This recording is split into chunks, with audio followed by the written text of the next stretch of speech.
Hi, everybody. Welcome to the Spiritual Awakener podcast. This is a podcast where I get to interview and speak to really cool people about their lives and their journeys and how they help us, the collective. You know how much I love astrology. I speak about it all the time. I run my new moon and my full moon events. I found a really cool astrologer. Well, actually, we kind of happened upon each other. He's very well known. His name is Robert Phoenix. I'm sure you've all heard of him. And he is a bit known for being a bit controversial, but we're going to keep it toned down today, as much as we would love to do a controversial interview, which we might do one day. Today, we're going to keep it without controversy, but we're going to talk so much about what's happening in the world astrologically, because let's face it, it's been a little bit tough recently, hasn't it? So let me introduce you to Robert Phoenix. Thank you so much, Robert, for being here on the Spiritual Awakener. I'm happy to be here with you, Susan. Thank you for having me. Brilliant, brilliant. Well, I met Robert because I asked him to do a chart for me. And this chart was so incredibly accurate, you would not believe. And it led me to actually put my proposal in to a publisher's. So I'm really excited about that because I'm a spiritual scientist. I like the detail, and the way that he does his charts is so detailed and it makes such sense to me. So that's why I love his approach. And I wanted you all to understand his approach. So that's why I invited him on. So Robert, can you tell us, do you feel that there was a significant moment that led you to be an astrologer? What was it that led you? Was it a spiritual awakening or a turning point? So I think there's probably about three that are significant in my life. In astrology, generations are defined by the outer planets. So when I was born, Neptune was in the sign of Scorpio.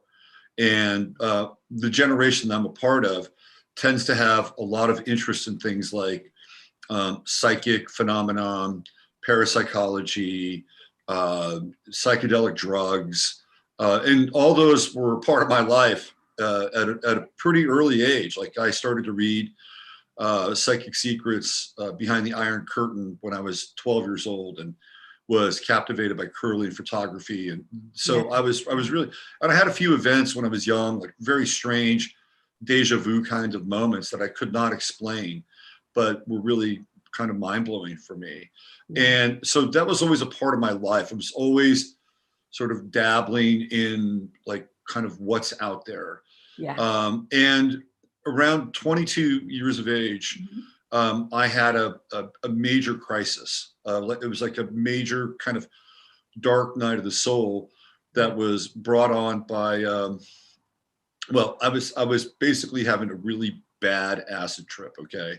And so I was 22 years old. And what was happening was, at about, I skipped the details, but about 4:35 in the morning, had not slept all night, and everything was inverting very intensely. And I felt like I took this elevator ride down to the bottom of my consciousness where there was no God. And it was very dark and very empty and very lonely. And I was being besieged by my thoughts and how I was wasting my life. And it was very intense, very, very intense. So I just decided that I was going to pray for peace. And I said, I'll do whatever you want me to do. And within about 10 minutes, I had fallen asleep. Now, this time was also kind of concurrent with, I had this job working as like an assistant recreation director. Back in the 80s, the 70s and the 80s, they had these things that were singles apartment complexes. Like they were set up for singles ready to mingle. So I was the assistant recreation director there. And it was kind of a very debauched time in a lot of ways. And I would say that I probably participated in some of that debauchery. But there was a guy there who was very unusual. And he was much older than everybody that lived there. And he would come over on Sundays, we would hang out. But he started giving me things about Edgar Cayce and Ruth Montgomery. And I started to get really captivated, especially by the Edgar Cayce story. Edgar Cayce's amazing stuff. It's like, and I knew about Edgar Cayce, but I got into the details and I said, wow, this is really amazing. I love this stuff, right? So then one day, I think it was just before I was like fired from that job, he handed me this book called My Peace by the Lord himself. I'm like, and it's big and white and gold embossed letters. I'm like, okay, I think I'm not quite ready for this yet, right? So I put it up on my shelf in my bedroom with a bunch of other books. And after this weekend, this event, this moment in time, it also coincided with my girlfriend breaking up with me. So there was a lot. I'd gotten into an accident like on Friday night, the night before that. It was like a very intense time. Big so then kind of like wake up calls, 1, 2, 3. Like, oh yeah. Well, so what happens? This is right around in astrology. You get the second Saturn square at 21-22, and it initiates a spiritual crisis in people's lives. I can't tell you how many people I've read for that at 21-22 have to go through something. And mine was a bit later. Mine was about 26, 27. So that's you're getting into the Saturn return period at that point. So, but if you've lived your life and you've been sort of a stand-up person and kind of done the right thing, the Saturnian thing, that second square, you could use it to build on. For me, I was kind of wild, and so was I, but I haven't really spoken about that. So, well, we'll talk about that on my show. Yeah, another day. So, we'll talk about your show. Yeah. So I think it was back in the 90s. I was reading some material about, it was a channel piece where right around 21-22, there's this kind of ectoplasmic body that children are born with, and that as they get older, that body begins to decay. So that's supposed to protect them from a number of different things, like accidents or misfortune. It's sort of like the spiritual thymus in some ways. Yeah. So, but it decays right around that second Saturn square. So mine was decaying, and so after this tumultuous weekend winds down, I knew my life had changed the next day. I just knew it. Yeah. And I was living at home with my parents at the time. I was going to college. So I came home and I told them about this car accident and stuff. And they were like surprisingly like cool with everything. I'm like, oh, this is interesting. Something's going on here. So then I'm like, okay, I'm gonna read this book now. So I started reading this book, and the words, when I read it, it felt like they were coming right out of my soul. It was an amazing kind of experience. So this book was channeled by this woman who comes out of like the 7 ray tradition and the whole I am thing. But her was the 12 rays. It was 12 rays of the great central sun. So I eventually kind of wound up getting involved sort of tangentially with these people. But as I began to read this book, my life began to change like significantly. And everything from cleaning up my habits, I felt like a spiritual strength that I'd never really experienced before. Everything else was kind of phenomenological, playing with sort of the fringe of the dark side. Healing through the words of what you were actually connecting with, that energy. We say that words are spellings, don't we? And we call them spellings, but they're spells, right? So they energetically heal you. It was activating something with me. Definitely activating something. So I began to make these changes with my life. Physically, I stopped drinking. I started working out. I got into yoga. And then everything really started to come together. Everything was cohering at that time. And it was really kind of tremendous because it went beyond just like getting my stuff together. I started to experience like phenomena. I started to see auras. I started to leave my body. That was a little terrifying at first. I went through a very interesting initiation with leaving my body in sleep. And so a lot of things were happening. I was having like sort of telepathic moments with people. Like I remember one time I was walking at campus, walking through like the quad area, and I was thinking carrot juice in my head. And this woman walked by me and said carrot juice. And it was stuff like that was happening a lot. Synchronicity aspect, showing you that you were more than who you were, right? Oh, absolutely. And I was really kind of leaning into it too. Like I kind of knew what was going on. And it was great. It was really great. So I wound up graduating from college, and then I went on this kind of spiritual tour when I graduated. It was 1984, and I went to these 3 spiritual communities, one of which is called Findhorn. Do you know about Findhorn? Yeah, I've been there. Yeah, so I spent a month at Findhorn in 1984. Just to say to people, for your listeners, obviously I'm in the UK, Robert's in the States. Whereabouts, Robert? Texas. Oh yeah, in the place that got cold recently, very cold recently, because we're recording this on the 25th of March, 21. Findhorn is in Scotland, so it's right up in the top of Scotland, and yeah, I've been there too. Mm-hmm. So that during that time, I was really captivated by Findhorn. I'd seen the Findhorn story in My Dinner with Andre. And I eventually got to know Peter Caddy a little bit because he moved to California, and I hung out with him. So that was my thing. And I was really into it. Even during that trip, I had mind-blowing things happen to me.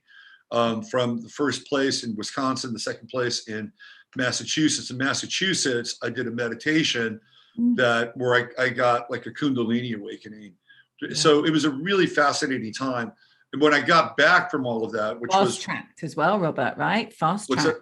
Oh my God, it was absolutely. And when I got back from that journey, which was great, I felt like, well, what am I doing now? How do I integrate this with my life? And it took me a while to really figure that out. But then I started to study kind of esoteric systems. And the first one I started to study was the runes. And it was like I knew them. It's like I had this ability to understand the symbolic language really easily. Yeah. And then I got into numerology, and I was like really into numerology, and I was doing people's names in my head. You know, I'd like add up the vowels, I'd add up the consonants, so I could come up with all that stuff kind numerology.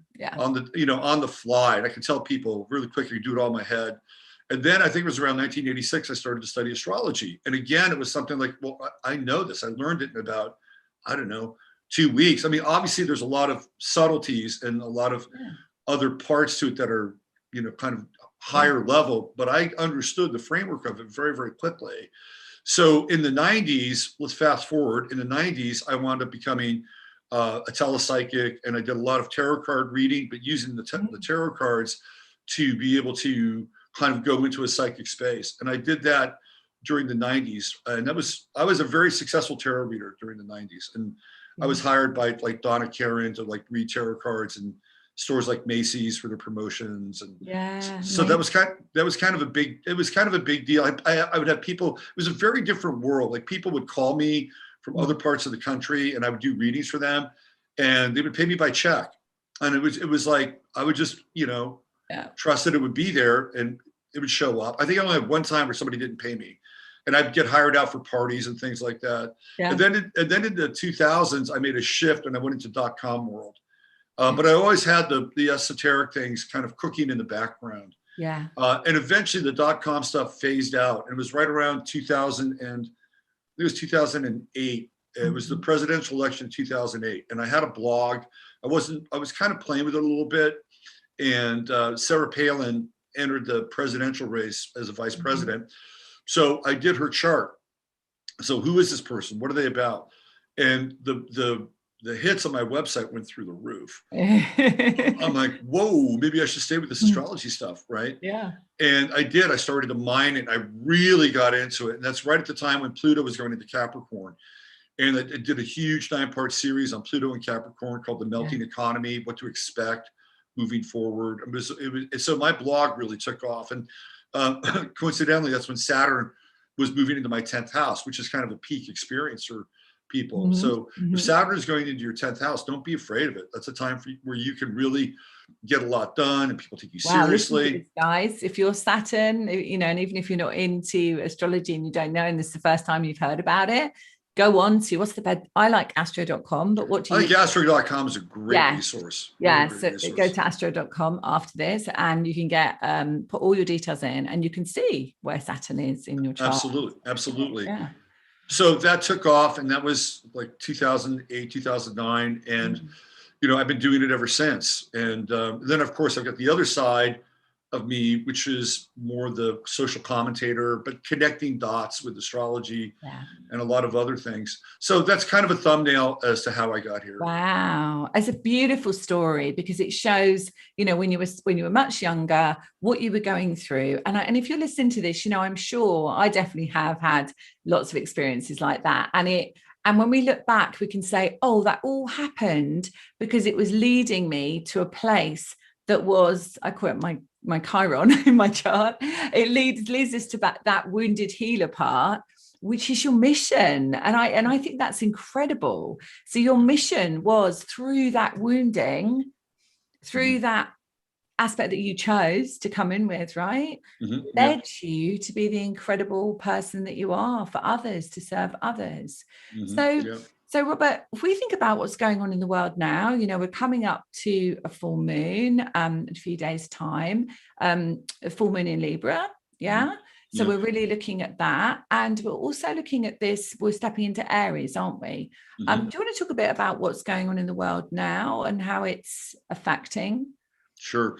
Well, so the Aries, of course, Aries rules things like military, guns, weapons, warriors, police, and, right on cue, there was an event in Colorado, Boulder, Colorado, which I believe is fairly dubious for a number of reasons.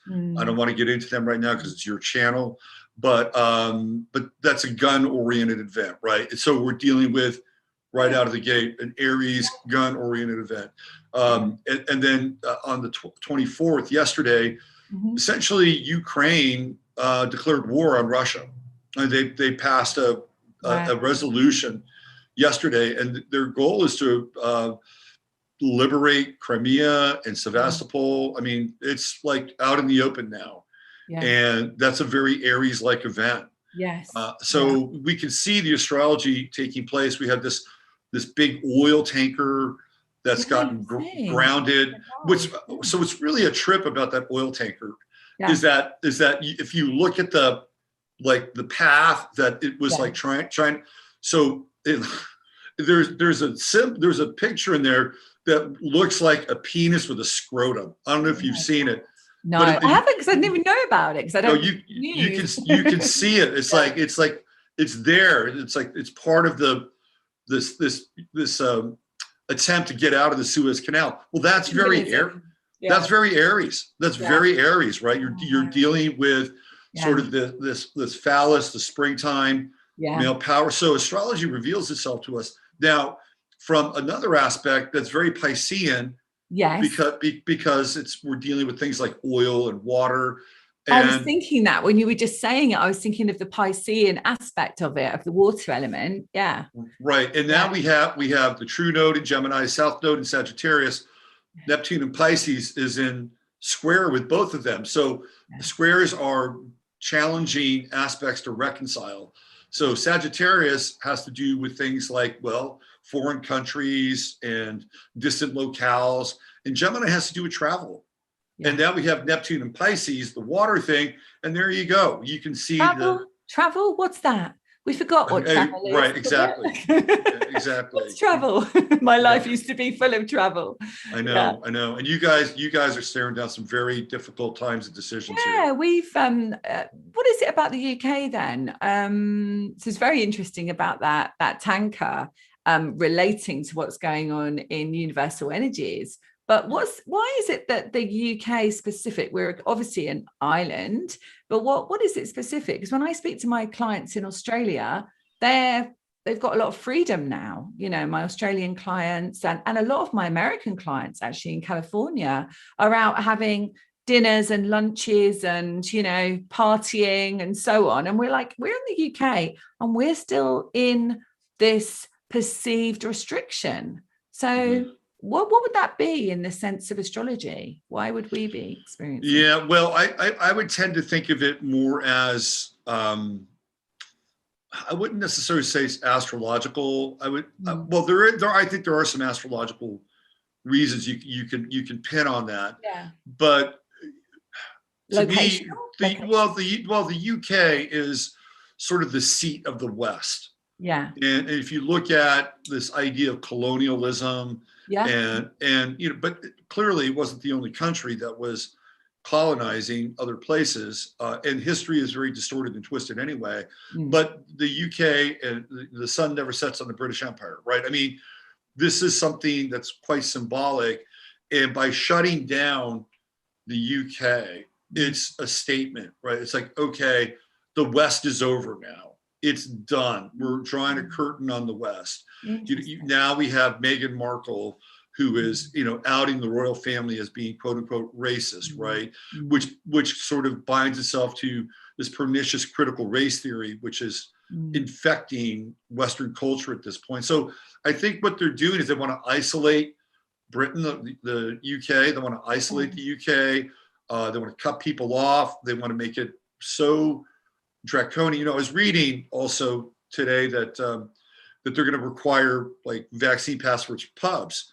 Possibly, but yeah. I mean, oh God, I can't wait to get on your controversial channel, to be honest. And so I can talk to you. I'm sorry, I go there. I kind of go there. I have to kind of keep you in. Right. So, no, you're fine. I can't wait because I have so much I want to say. But I will. Let me talk about the positive stuff because I think that's probably. But just to say, I mean, maybe the passports and stuff will happen. Maybe it won't. Who knows? Maybe it's just a kind of like a last chance ditch saloon. But also we can look at it as a perceived restriction, because obviously on a soul level we are all free, right. So we've just got a perceived restriction that we can't move and we can't dip our toe in the water of another country, right? So for us, you know, Europe was easy. We just popped over, you know, the channel on a plane or a boat, whatever we wanted to do, and we go to like 4 other countries in the space of a few hours, right? Yep. So what we've just been told is that actually it's against the law to actually go out of our country until June, right? And I'm like, oh my God, that's very interesting. So that's the Mars.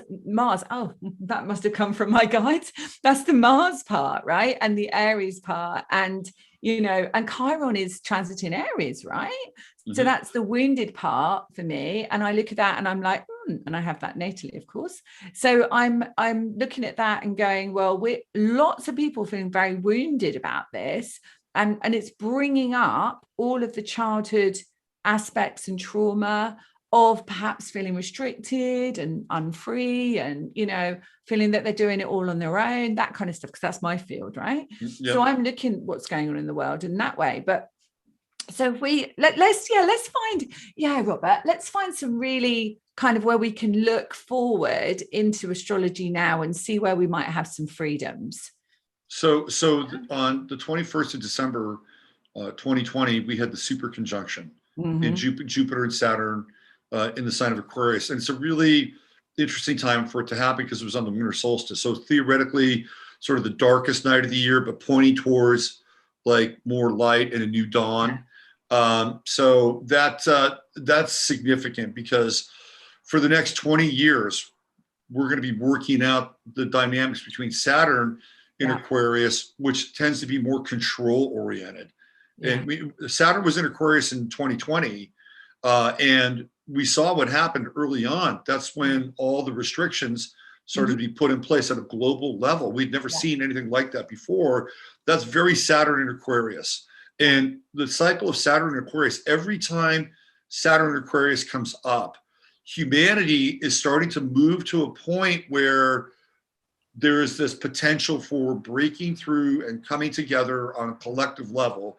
And then Saturn comes in and it winds up putting a major cap on that. And we go back to the Kennedy assassination when Saturn was in Aquarius. We go back to the first Gulf War when Saturn was in Aquarius. That's when George Bush talks about the New World Order for the first time. And now we have Saturn in Aquarius again. It happened, global event. Now this time though, we have Jupiter in play.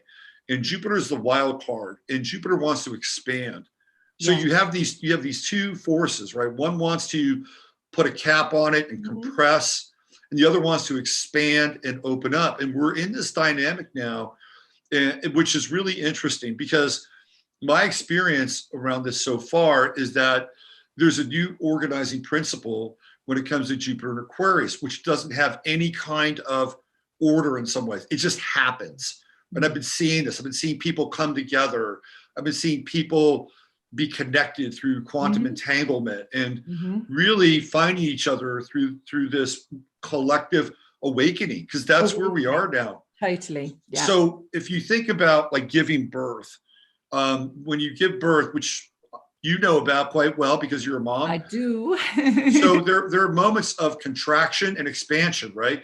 Contraction, expansion. Yeah. So this is what we're going through right now. Saturn is contracting and Jupiter is expanding, and and I feel like that the universe, God, prime creator, whatever you want to kind of label it as, is much more invested in an expansive and novel universe. Yeah. Like it has no real interest, I think, in anything that's going to be compacted, contracted, and limits innovation or novelty or creation, because it knows itself through that, right? Yes. So it's going to help and participate in the expansion process. Yeah. But it may not be direct, but it could be just like me and you doing this podcast together now. Like what kind of effect is that going to have on, you know, your people or your world or your community and my community? This is where we are now. From a social is to sow seeds, or you know, it's called the spiritual awakener. So people that listen are already awakened, but some of them are just awakening. Right. So I want, you know, that's why I'm interviewing people like you. So it plants a seed for people to realize that they're not on their own. You know, that there are many people that feel the same way. Yeah. I think we're in a place where it's very hard to quantify what's emerging, because there's no map, there's no model for this, at least not that we can really look at and say, oh, well, this happened historically in some ways. And I think we have to look at things like quantum physics, depth psychology, and even sort of the very interesting interface where spirituality comes in, getting into things like, you know, the realm of the shaman, communication across time and space, with animals, plants, other kingdoms. Like this material will emerge. This material will emerge because of the hardcore top-down compression that we're also dealing with. So my advice to people is to hang in there and understand this and know this and nurture it when you see it, and because that's where ultimately where we're at. And these people and these restrictions are there to help us wake up, and to help us get through this birth process so that we can finally throw off the shackles on this planet. And there's a lot more to it than that, but I just want to leave that there. And but that's brilliant, because it's aligning to mission as well, isn't it? What I'm hearing from you, you're speaking my language here, is like, you know, we're opening up to understanding that there's so much more for us than we thought there was. And being shut in the whole of the last year and some of this year as well actually makes people go within. So not only physically in, but actually spiritually in. And the awakening, I've seen a lot of people, definitely in my communities, that are now deciding that work is not their mission. You know, when we feel we work, then we're not on our mission. When we feel we're in joy, like, you know, we're doing this conversation today, this is amazing. This is joy. This is mission. You know, this is not about work. You know, we don't get up in the morning and say, oh my God, I've got to go and do this interview. I've got to go and speak to this person. I've got to do this chart, in your case, whatever it is you're doing. It's not work, is it? You know, when you live your mission, you're not working. You are having a great time and you're in service. And I think this is one of the things that, Robert, to close, I feel this is one of the things that this podcast helps people with, is because they can see that there are so many people that are really, truly living their mission, and that it definitely is possible. So, Robert, how can people get hold of you? Well, I have a website, robertphoenix.com. They can find me there. And I did have a YouTube channel, which got deleted. But I am going to be streaming from my other website, which is called 15 Minutes of Flame. And that's 15 minutes OV Flame. And I'm going to start doing that next week. I used to do it from that site before, and so I would do it there and I would upstream to YouTube. And it was hard to get people from YouTube to come over to my site. So I said, why am I paying all this money? Let me just stay with YouTube. But now I'm back there again. And that's where I'm going to start. And I will be upstreaming a little bit towards YouTube. I do have a BitChute channel. There are some videos there on BitChute. But that's pretty much where you can find me, is robertphoenix.com. I am on Twitter, AstroPhoenix9. You can follow me there. I'm on Gab, Phoenix1122 on Gab, and I have a pretty good Facebook page, about 2,500 people with my Facebook page. You can find me on Facebook as well. Brilliant. At your name, Robert Phoenix. That's right. Yeah, fantastic. Okay, Robert, thank you so much. We could talk for hours, right? Yeah, It's been an amazing conversation. I'm looking forward to connecting with you on yours, and much love for now. And guys, reach out to Robert if you're interested, because I mean, having a reading with Robert was just absolutely incredible. So thank you for listening to The Spiritual Awakener. It's been great to have you here. I look forward to seeing you on the next one, and much love for now. Bye for now.